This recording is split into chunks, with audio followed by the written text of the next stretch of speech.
नमस्कार मेरे प्यारे साथियों, मैं डीपी आज एक नए वीडियो के साथ आप लोगों के सामने हूं। आज 31 दिसंबर 2023 को 2023 क्रिश्चियन एरा का अंतिम दिन है और आज रात 12 बजे से 2024 क्रिश्चियन एरा प्रारंभ हो जाएगा। तो आइए सबसे पहले हम अपने सभी श्रोताओं, इष्ट मित्रों को न्यू क्रिश्चियन एरा 2023 की हार्दिक शुभकामनाएं प्रेषित करता हूं।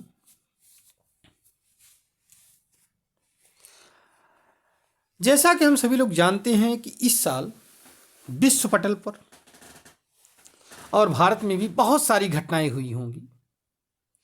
अब उनमें से सबको दोहरा पाना भी संभव नहीं है, सबको बता पाना भी संभव नहीं। एक आध दो घटनाओं को छूने की कोशिश करते हैं।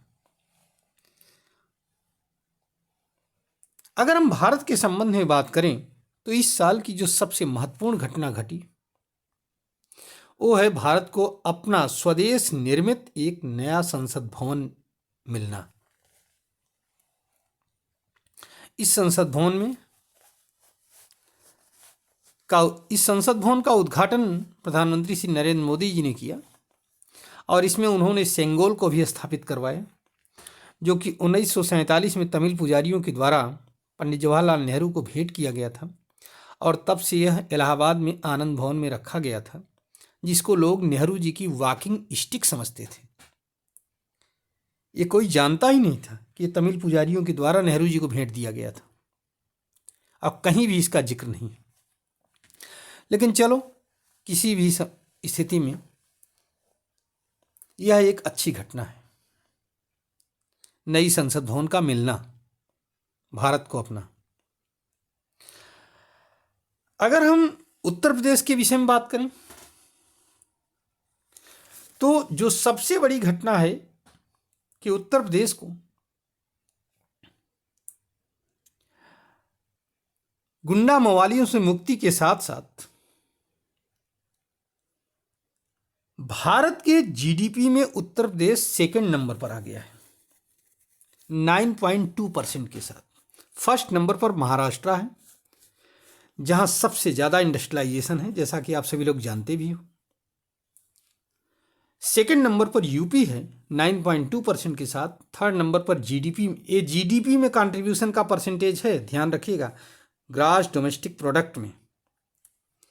और तीसरे नंबर पर तमिलनाडु है 9.1% के साथ। गुजरात 8.2 के साथ चौथे नंबर पर है। वेस्ट बंगाल 7.5 के साथ पाँचवें नंबर पर है।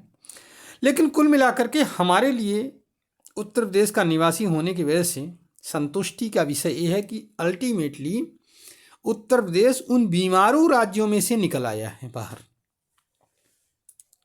बीमारू राज्य बिहार, उड़ीसा, मध्य प्रदेश जिस कैटेगरी में थे उससे बाहर निकल आया। तो यह एक बहुत बड़ी उपलब्धि है और इसका श्रेय मोदी जी, योगी जी को जाना ही चाहिए। जिस तरह से उन्होंने शांति का माहौल कायम किया प्रदेश में और जो है वन डिस्ट्रिक्ट वन प्रोडक्ट का कॉन्सेप्ट जो चलाया, ये बहुत बड़ा मायने रखने वाला कॉन्सेप्ट था। इसकी वजह से एक्सपोर्ट बेस इकोनॉमी हमारी बनी और जब एक्सपोर्ट बेस इकोनॉमी बन गई तो फिर इन्वेस्टमेंट भी होने लगा शांति होने की वजह से और एक्सपोर्ट भी बढ़ गया है। इससे प्रदेश को यह गौरव हासिल हुआ।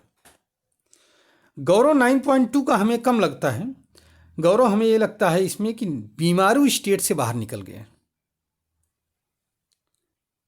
मतलब जिनका जीडीपी में योगदान बहुत कम होता था, 3 से 4%, 3 to 4% होता था। विश्व पटल पर भी कई घटनाएं हुई, जिसमें से सबसे ज़्यादा जो दिल को छूने वाली घटना हुई वो हुई इजराइल हमास संघर्ष की। अभी करीब 90 दिन क्या भी ही हो रहा है, 3 महीने, लगभग 3 महीने हो रहा होगा कि हमास के आतंकवादियों ने कई इजरायलियों को बंधक बनाया, कईयों को मारा। कोई गलती नहीं, लेकिन फिर भी हुआ। किसी ने कुछ नहीं बोला,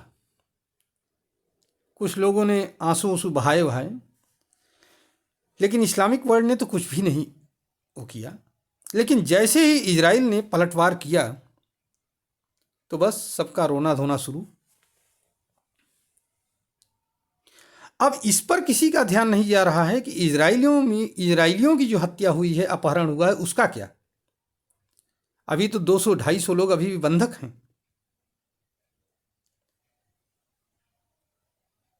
और यह एक बहुत ही दिल को छू लेने वाली घटना है। हालांकि मारधाड़ किसी भी स्थिति में अच्छी नहीं, चाहे फिलिस्तीनी लोग मारे जा रहे हैं, चाहे इजरायली लोग मारे जा रहे हैं, लेकिन ये तो उन ग्रुपों को सोचना है ना, उन आतंकवादी संगठनों को सोचना है।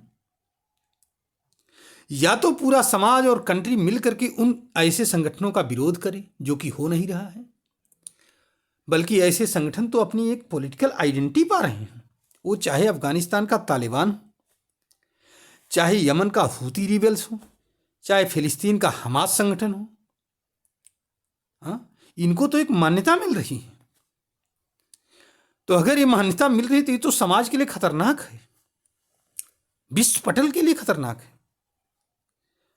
कभी हम जिनके लिए इनाम रखते थे कि इनको पकड़ना है और इनको जेलों में डालना है, आज हम उनके साथ मजबूर हो रहे हैं, तालिबानियों के साथ बैठ के यूएनओ में और हर जगह वार्ता करते हैं।